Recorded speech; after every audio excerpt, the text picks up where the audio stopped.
Greetings and bienvenue, Midnight Crew. Thank you for returning to this broadcast, and welcome to new viewers joining us for the first time. If you like a video, then feel free to subscribe. I used to be a deep-sea crab fisherman. I lived on a 12-man boat for weeks at a time fishing in the Atlantic just south of New Zealand. Because we were so far south, and we fished mostly during the winters, it was nighttime for almost 18 hours a day, and when it got too dark and cold, we would have to sit the day out and work indoors. During one of those particularly icy and dark days, I was sitting around with some other guys talking to the oldest guy on the boat. Everyone used to call him Smiles because he was a very bitter guy. I still liked him though. We were making conversation to avoid getting too bored and sea crazy. We started talking about the worst experiences of our lives. Smiles decided to mention the time he went overboard. Smiles said it was years and years ago when he was about 23. He was out fishing with his father and brother on a little 4-man boat. He told us that a storm rolled in from land, which is very rare, and trapped him out at sea in the downpour and huge waves. Eventually his boat succumbed to the pounding and started to go down. He completely lost sight of his brother and father, and was pushed down into the water by the waves above. He said he was about 20 feet down when he felt his back pressed up against the side of an underwater mountain.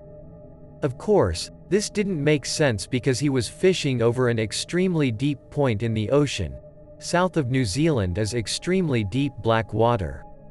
Smiles kept talking. He said that he pushed himself off the underwater mountain and towards the surface. When he was swimming back up to the air above, he looked back to see this mountain. Smiles made it clear that the water was very, very dark and murky, but he said that even so, he was sure he saw what he did. He told us that when he looked back, he saw that the mountain he had pushed himself off was moving just slightly, and that there were 2 glowing points far deeper in the water that were on either side. Smiles was never one to tell a lie, and he looked me right in the eye when he said that what he saw was alive. What he thought was a mountain was some sort of leviathan. He said that it was so huge that his entire field of view was taken up by its face alone. He told us, "Its face was almost all teeth, with red glowing eyes mounted on a face more terrifying than Satan's mother." Smiles said that it was so huge that its neck went down into the ocean for at least 1,000 foot. He couldn't even say what the rest of its body must have looked like. Smiles was visibly sweating at this point. Of course, he went on to say that he was absolutely terrified. He said that he was already scared out of his mind to be overboard in a storm. But when he realized that thing was alive, he was so scared he almost froze. He obviously got back to the capsized boat and managed to get back to shore alive, though scared out of his mind and half frozen from the water. None of us ever found out if he was telling the truth, but how could we anyway?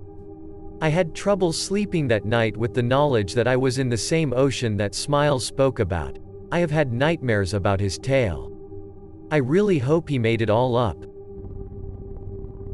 A guy I know went on a honeymoon with his wife to Haiti.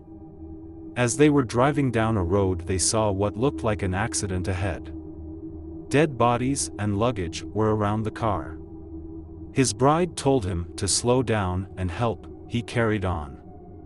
Looking into his rear view mirror, he saw the dead bodies stand up. He then saw several people come out of the nearby fields wearing masks. Had that happened to me once. I lived in a pretty rural area when I was a kid. When I was going for my driver's license, my friend said we should go up the mountains to get some practice in. Those roads are shit, sharp bends, loose gravel if there is gravel, mud everywhere. He thought it would be good if I started on the worst roads possible, get used to unexpected things happening. Now, these tracks run over land owned by crazy hippies. The leader of them claims to have studied under Crowley. Harmless but a bit weird. I went to school with a few of them. We asked for permission, no problem, as long as we didn't do any damage or cause trouble. I've got another story about them, if you want it. After a few hours driving around, we decided to head home and tried to call my parents to have dinner for us. Up these mountains, there is very little phone reception. It's either amazing or non-existent. Guess how our reception was? But not to worry, we'll get reception in a few minutes, so we kept moving. Like I said, these roads are shit, and you often get idiots in tricked out cars fucking around up there, so we passed a few wrecked and abandoned cars. Then we came upon a car that still had the engine running, crashed into a ditch just ahead of us. I wanted to stop, but my friend convinced me to keep going until we got phone reception to call for help. I dropped down the gears so we could see into the car as we passed. There was a woman slumped over the wheel, glass everywhere. When we had rolled past, I started moving up the gears. I glanced into the rear-view mirror, and saw her get out of the car and start waving at the forest. I thought, the fuck, and switched down the gears to see what was happening. About a dozen guys emerged from the forest, all in masks. Never moved up the gears faster as these guys ran towards us. One actually managed to each us and started hammering on the window. We kept moving until we were well off that fucking mountain. Cops didn't believe us. A few weeks later, I was in a bar when one of the hippies I went to school with came in. He saw me and came over to say hi. I was a little worried, since this happened on their land and we had had a previous run-in with weird shit. He started talking about how some guys had shown up a few weeks earlier, maybe 2 months ago, asking if they could camp there and really get back in touch with Mother Earth. Hippies said fine, and everything was going well until maybe 2 weeks earlier, when one of the hippie kids came running onto their camp, hysterical, talking about the black man in the woods, who tried to take her away. The whole hippie camp saddled up and went to investigate.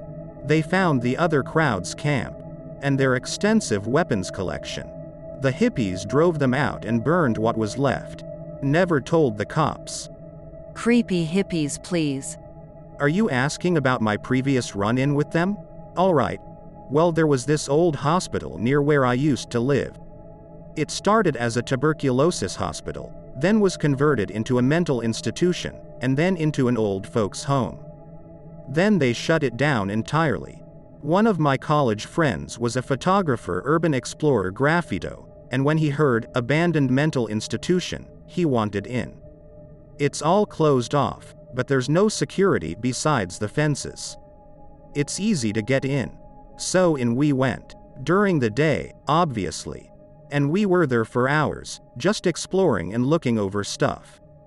A lot of medication and medical files were left behind. We didn't have to worry about pissing off anyone squatting there because this is miles away from anyone. All the junkies and dealers hid out in the opposite direction in an old abandoned mansion. We did get the odd glimpse of someone wandering around, but he just seemed to be looking around like us. He's leaving us alone, we're leaving him alone. We finally came out around dusk, and walked straight into a pretty large circle of guys in hoods dancing around a fire.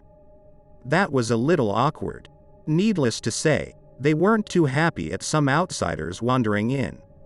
We were shitting ourselves. No one knew we were there, and no one would bother looking in the hospital because what kind of fucking idiot goes exploring an abandoned hospital, old folks' home? Then one of the hoods recognizes me and takes off his hood. I used to help him with his chemistry homework. He took us out of there, drove us away, and just said, "Stay the fuck out of there. That's our place now." He then drove us directly to my house.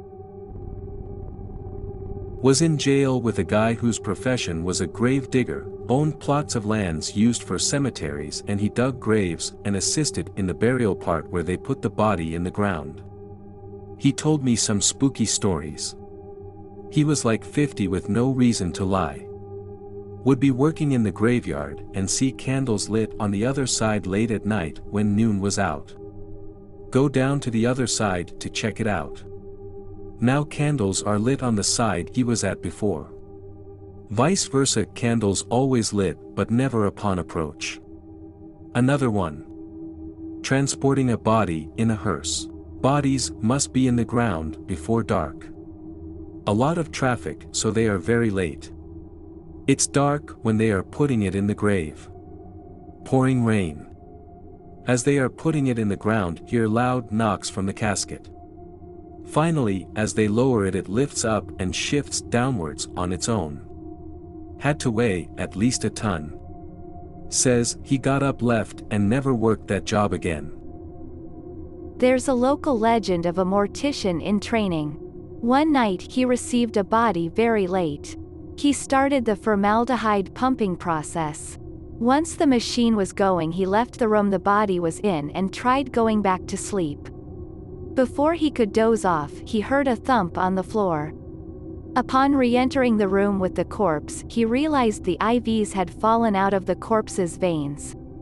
He carefully reinserted the needles and attempted to go back to sleep. This happened a couple more times, and each time he carefully reinserted the IVs only to have them fall back out once he left the room. Finally, tired and fed up, he force-able jammed the IVs back into the corpse. The corpse sprang up, ripped the IVs out and retched out for the mortician before falling off of the table onto the floor lifelessly. I have one for you. A strange one. A few years back, I went to work at the mines up in northern Quebec.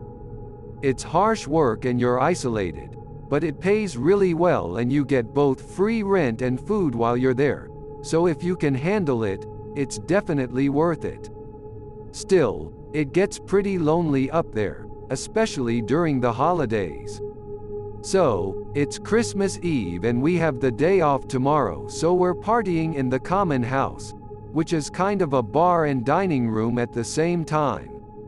We have some music on. People are drinking beer and people are playing pool despite the fact that we're missing one of the balls. And of course, someone has to fuck up and go. Man, I wish I could be with my wife and kids right now. Killed the party all right. Next thing you know, everyone is just sitting there, silent, wishing they could go back to their family. I'm from Montreal myself, so we're quite a few of the guys. And then, Leo spoke up. I might have a way, Guy. We could go to Montreal tonight and be back by sunrise. Of course, most people just called him stupid, but a few of us decided to see where he was going with this, and he told us to follow him to his cabin. In total, there were 8 of us, all from Montreal. He told us to get our coats and meet him by his pickup truck. So, I got my things and met him there. His pickup truck was parked by a huge dead tree. Once he made sure everyone was there, he told us to shush up, and to not say anything. To remain quiet until he told us everything was clear. Once he got everyone to shut up, which took a few minutes since 2 or 3 of us had a few beers already, he knocked on the tree. 3 times, then 2. We waited there, just long enough to start thinking he was crazy when some fucking guy stepped out from behind the tree. The guy was huge, easily 7 foot tall, wore a heavy black fur coat and a black wide-brimmed hat. The lower half of his face was wrapped in a scarf, just as black as the rest of what he was wearing. He looked at Leo, seemingly recognizing him, then at us. He looked back to Leo, and in a bass voice that felt like it shook my voice, he said, "All right. You know the rules, however." Then he walked back behind the tree. Andre, the youngest of us, went to check behind the tree. The huge man wasn't there anymore. Then, Leo told us this. All right, you're all getting in my truck, and I'm driving. Rules tonight are simple. You don't say God or Jesus while in my truck. No one gets in or out until we get to our destination. No one goes to a church or anything that's stupid, and we absolutely have to be back by sunrise. Don't worry, I've done this plenty of times before, it's perfectly safe. We started having our doubts at that moment. and in fact Carl decided he wanted nothing to do with this and left, so there were now only 7 of us.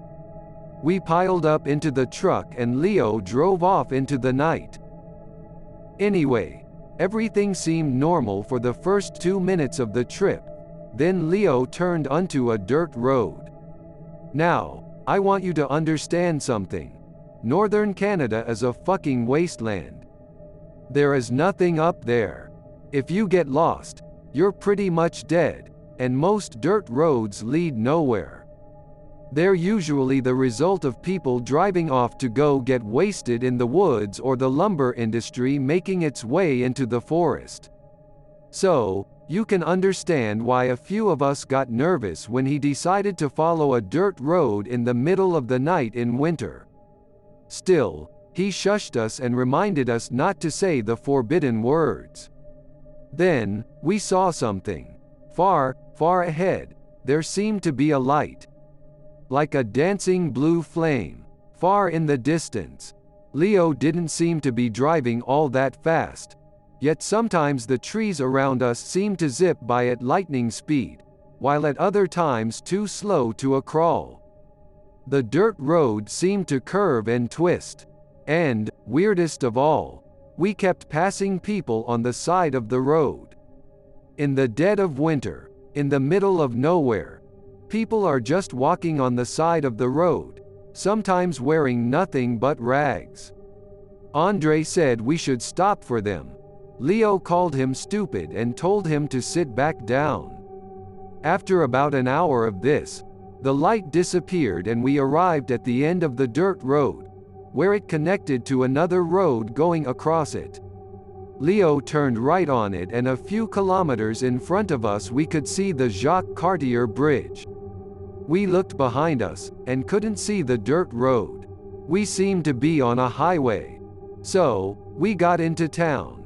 He drove each of us to our places, taking note of where we stayed so he could pick us back up when it was time to leave, then left on his own. Needless to say, our relatives were baffled. Personally, I went to visit my girlfriend. She was kind of freaked out, but really happy to see me anyway. We had a dinner. Nothing fancy though, since we had both already eaten, watched a movie and had sex. At 4 in the morning, the doorbell rang. Elise was wondering who it was, but I answered right away and there was Leo. He looked drunk. Really drunk. He fucking stank of it. He told me to get in the truck right now and that we had no time to lose. I barely took the time to say goodbye to Elise before leaving. I still think it's what would eventually lead to us breaking up.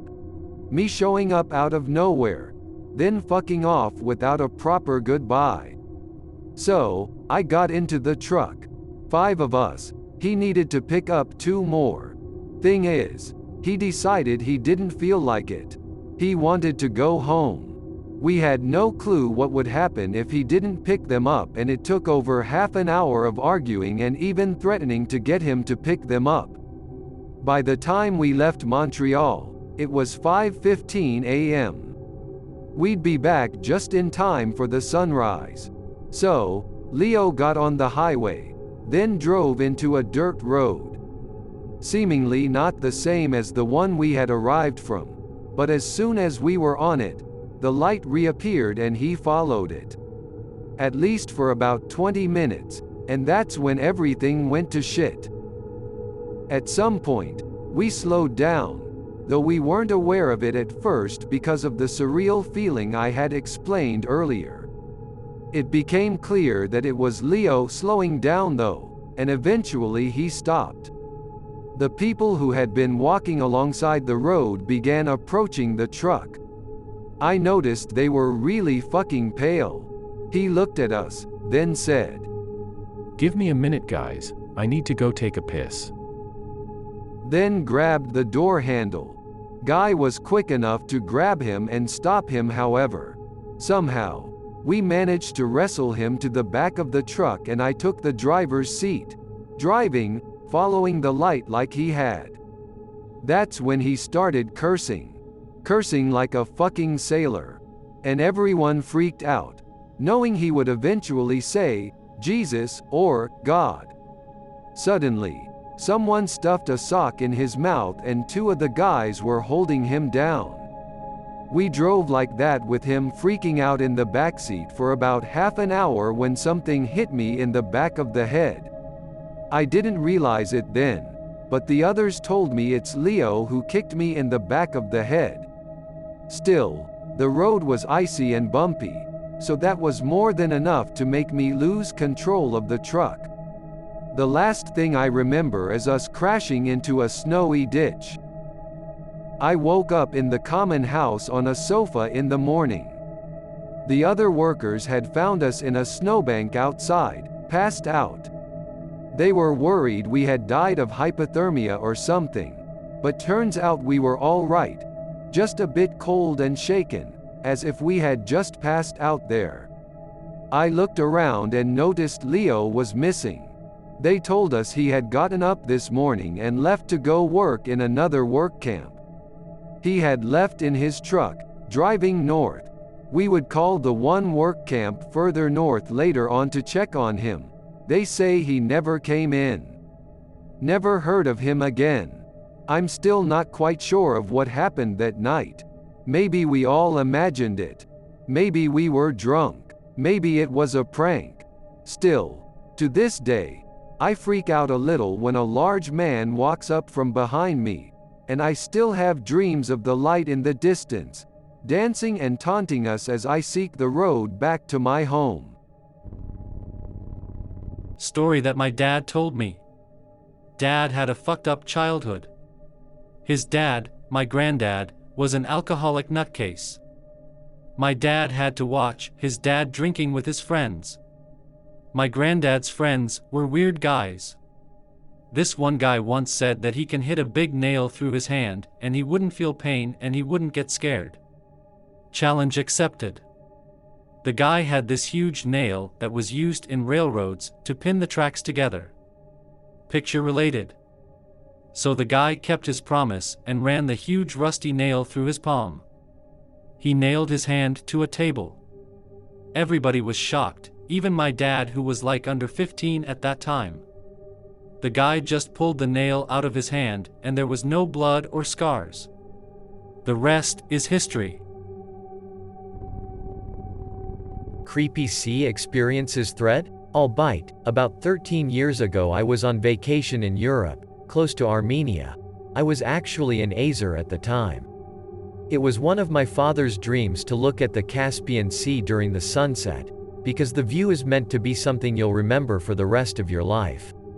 I, frankly, just loved to swim and thought it'd be an experience we could share. It was sundown by the time I actually got in the water. My dad was reclining back on a lawn chair and watching the horizon while I swam out about 30 feet and sort of just laid out on my back and watched the sky. It was one hell of an experience, I'll tell you. The water wasn't exactly shallow at this point. If I had to guess, I'd say it was about 20 feet deep at least, 35 max. As I said, I was just reclining back in the water floating about when I felt something nudge the small of my back, near my waist. It was a small bump at first. I thought it was just a little fish or something, but then I felt it again, slightly harder.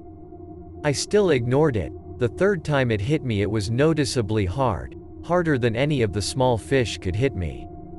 I had just started to say, "Duh," when I was hit a fourth time, except this time, it was incredibly hard. I mean, the impact sent me about 6 to 7 feet into the air before I smashed down into the water face down. I was worried I had broken my back, but everything seemed intact. I could still move my arms and legs, but I was too dazed to do anything besides just float there. While I was face down in the water, just sort of staring into the murkiness, I saw a shadow reflecting off of the water, moving under and around me, never close enough so I could make out any features, but I could make out an outline. It was about 15 feet long and bulky. It had giant eyes that reflected every scrap of sunlight left at that depth, making them glow a pale yellow and blue. It looked almost humanoid, except what I mistook for arms and legs were actually serpentine-like appendages that moved stiffly, and were covered with a prickly, sticky substance. It wrapped those 4 appendages around my waist and shoulders and tried to drag me further down. But my dad was already in the water at this point and grabbing at my arm to pull me up to the surface. The minute he pulled back, the creature let out a low tone, violent mixture of a squeal and a hiss, and released me. The last thing I saw was it spinning those appendages in unison, like a propeller, and using them to glide down deeper, out of my sight. My dad was freaked the fuck out and said it looked like a bomb went off in the water, and he lost sight of me. I had no fucking clue what happened or what that thing was, but holy hell, you never really know what's lurking down in the depths. My grandmother told me this, swears it is true to this day. My grandfather, her friend call her Betty, and her boyfriend, call him Jim, were walking home from the drive-in. This was in the early 60s. I'm from a rural town in North Carolina, so they cut through the woods since the street was a long way around. They had just seen some horror movie, and were all a little on edge except Jim and my grandfather, who didn't give a shit. Jim was a prankster though and loved fucking with them and was like, "You girls hear that? Maybe it's the wolf man or a body snatcher coming to take our bodies." And Betty and my grandmother were all like, "Cut that shit out, Jim," as they read a few paranormal, unexplained things happen as we love in that scary part of the South. I've had weird shit happen in her house, but that's another story if you guys want to hear. Anyway, it's pitch dark where you can't see your hand in front of your face nearly, and Jim pipes up again. "Guys, something just grabbed my back." And everyone is getting pissed at this point. Then they all hear a loud snarling and Jim bolts, my grandmother and the other following. They all hear the thing chasing them and snarling. They manage to make it to the cabin and bolt the doors. They look at Jim, and even though they heard it, they think he might have played something up to be something else and be playing a joke, and he took his jacket off. There was a huge slash in his coat, and a paw print with mud running down it. The next day, the paper said a panther had escaped from a touring circus 30 minutes from there. I don't know if this counts, but I have heard reports of very strange things from the neighbors of a house that my family owns in New Albany, Indiana. It used to be a regular residential house, very large and built right before 1900. My aunt and uncle lived there for many years, but they sold shares of it to a bunch of the rest of us, and it has been converted to an event venue, weddings, meetings, etc. I stayed there quite a bit when I was younger and helped with the business end of the venue, and I never noticed anything odd. I knew the place had a reputation as being haunted and that my aunt believed that it was, but she was pretty kooky. The people that live in the neighborhood think that it is an evil place though. I ordered pizza once and the delivery guy made me meet him at the curb. The next door neighbors say that they have seen some really spooky things late at night through the windows and in the backyard. Strange moving lights, huge birds, apparitions of people that vanish. The strangest story came from the neighbor on the east side. She was old and had lived there forever and knew the prior owners, before my aunt. Anyhow, the prior owners were having a party, July 8, 1950, and it was a big event. The neighbor was, according to her, actually at the party. They are all doing the twist or whatever when out of nowhere they hear this screaming from upstairs.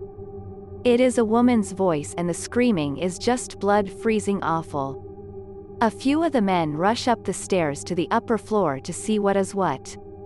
The layout of the house is such that the front room of the house is open through the second floor, and there is a railed walkway that runs along the north wall where there is a second dining room and 2 bedrooms plus some other rooms. Anyhow, if you are in the front room you can see up to the doors to one of the bedrooms and the upper dining area. The screaming just cuts off suddenly and one of the men throws open the door to the dining room, sliding doors, and there is a man standing there. It was like he was standing with his nose an inch away from the doors. He's described as having wavy dark hair and wearing a white button-up shirt with the sleeves rolled up.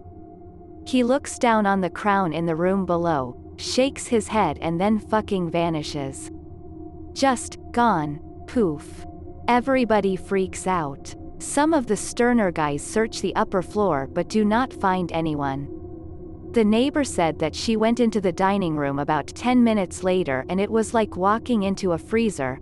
The house was otherwise hot as hell, being July in southern Indiana.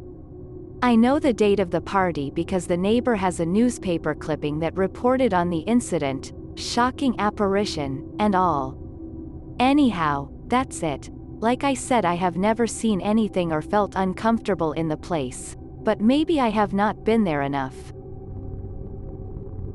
Some viewers may find the following video disturbing. Viewer discretion is advised. Story I heard from my best childhood friend about how his old man died. Best friend's dad, A, is a young kid, no more than 12.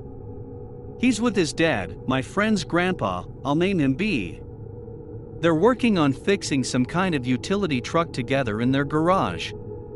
Back end of the vehicle is jacked up and B is working under it. A is handing him tools and shit. B rolls out from under the back end and sits up. Leans up against the stone wall directly behind him. A and B talk about something. As they're talking, the single jack holding the truck up fails, and the vehicle's back end falls down and rolls back towards B.